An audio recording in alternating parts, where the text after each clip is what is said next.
Hello friends, एक बार हम फिर से जुड़ चुके हैं एक और नई वीडियो को लेकर। और इस वीडियो में हम देखेंगे माल्थस।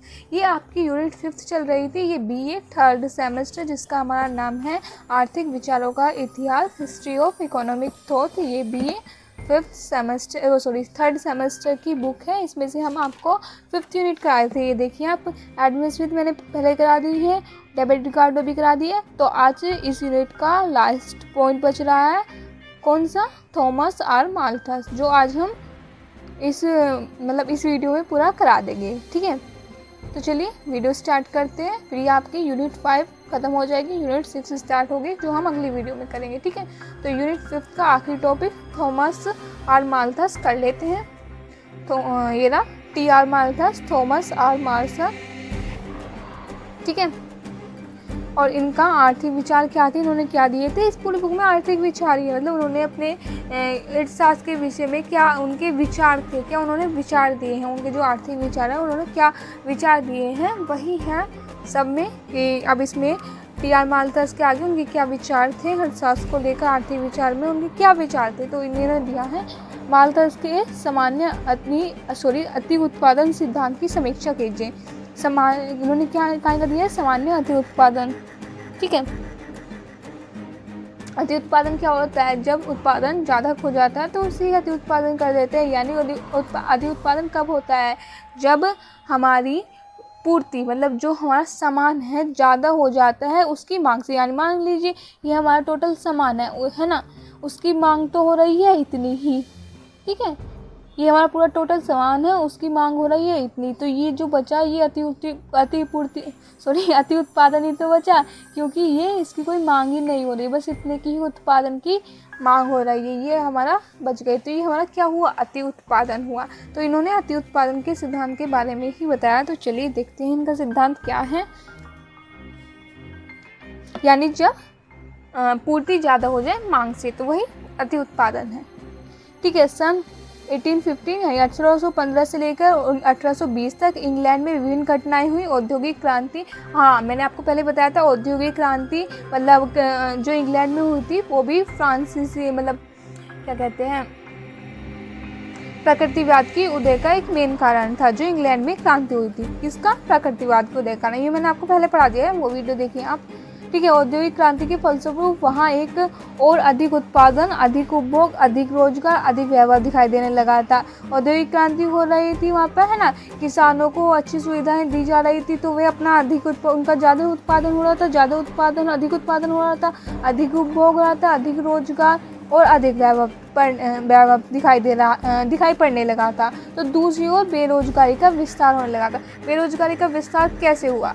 देखिए, शुरुआत में तो जब उन्होंने उत्पादन कर लिया बहुत सारा, है ना, कृषि क्रांति हुई, बहुत सारे उनकी तकनीकी में भी नए हुए और वे किसानों को भी प्रोत्साहित कर रहे थे, तो उन्होंने मजदूर लगाए, है ना, बहुत सारा उत्पादन कर लिया एक साल। अब फिर क्या हुआ?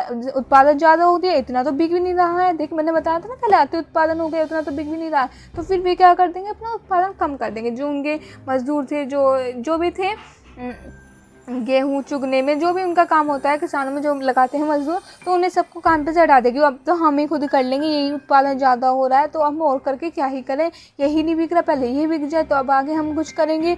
तो उन्होंने जो वे मजदूर थे उन्हें सबको काम से निकाल दिया। तो क्या होगा? फिर वे बेरोजगार हो जाएंगे। तो इससे क्या होगा? बेरोजगारी का विस्तार। यानी शुरुआत में तो आपका रोजगार बढ़ रहे थे, सब अधिक प्रभाव हो रहा था, पर लेकिन उस बाद में क्या हुआ? बेरोजगार होने लगे। जब अति उत्पादन हो गया तो सब बेरोजगार हो गए, जिससे क्या हुआ? बेरोजगारी का विस्तार हुआ। बाजार में वस्तुओं की भरमार थी, परंतु ग्राहक नहीं थे। ग्राहक कैसे होंगे? ये जो बेरोजगार हो गए हैं उनके पैसे कहाँ होंगे जो वे खरीद लेंगे? तो ग्राहक का कम थे, बेरोजगारी अधिक थी, परंतु वस्तुओं की मांग कम थी। माल्थस ने ऐसे समय में संपन्नता के बीच विपन्नता देखी, वस्तुओं की वृहत आपूर्ति के बीच मांग की कमी देखी, औद्योगिक विकास के बीच बेरोजगारी के दर्शन किए।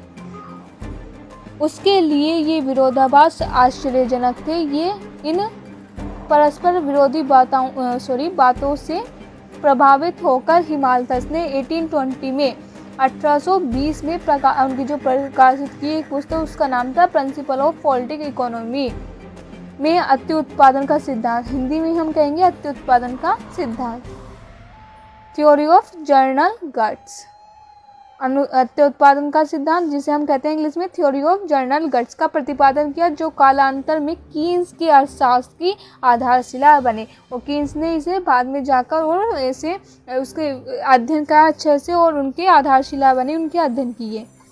इस सिद्धांत के संबंध में प्रोफेसर कीन ने लिखा, यदि उन्होंने जनसंख्या समस्या पर कुछ न भी लिखा होता, तब भी व्यापार चक्र के सिद्धांत में उनके इस योगदान ने अर्थशास्त्र ने उन्हें एक महत्वपूर्ण स्थान दे दिया है।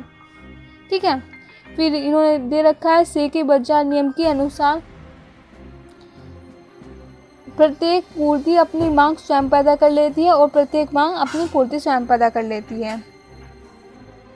ठीक है, तो इन्होंने अति उत्पादन की बात करी ना, तो टी.आर. माल्थस ने, तो इस पर से ने कहा कि ऐसा हो ही नहीं सकता, क्योंकि अगर पूर्ति होगी ना तो मांग अपने आप ही हो जाएगी। मांग अपने आप कैसे होएगी? देखिए, बाजार में कोई एक नया फ़ोन आया है, एक नया फ़ोन आया है, तो अब उसे लोग बाग वहाँ पे जाके देखेंगे, ये ऐसा फ़ोन है, इसमें इतने फीचर है, यूँ है, तो फिर लोग उसकी तरफ और आकर्षित होंगे, उसे खरीदने लगेंगे। तो इसी प्रकार उन्होंने कहा है अगर तुम्हारी पूर्ति है तो मांग अपने आप ही हो जाएगी। अतः दीर्घकालीन में सामान्य उत्पादन नहीं हो सकता। दूसरे शब्दों में पूंजीवाद अर्थव्यवस्था में स्थायी असंतुलन संभव है। रिकार्डो का भी मत है, कोई भी मनुष्य बिना उपभोग की इच्छा के कुछ भी उत्पन्न नहीं कर सकता और न ही अन्य वस्तु को क्रय करने की इच्छा के बिना कुछ बेच सकता है। उत्पादन करने से या तो वह अनिवार्यता है अपनी ही वस्तुओं का उपभोग या अन्य व्यक्तियों द्वारा उत्पादित वस्तुओं का उपभोक्ता बन जाता है। अतः उत्पादन का सदा उत्पादन द्वारा ही विनिमय होता है। इसे छोड़ देना, इतना लंबा कहाँ तक याद होगा, इसे छोड़ देना, बस का याद कर लेना पूरे। इसके बाद उन्होंने ये कहा था कि उन्होंने अति उत्पादन की बात करी थी ना टी.आर. माल्थस ने, तो इस पर उन्होंने शे ने कहा था कि अगर पूर्ति होगी तो मांग अपने आप ही बन जाएगी।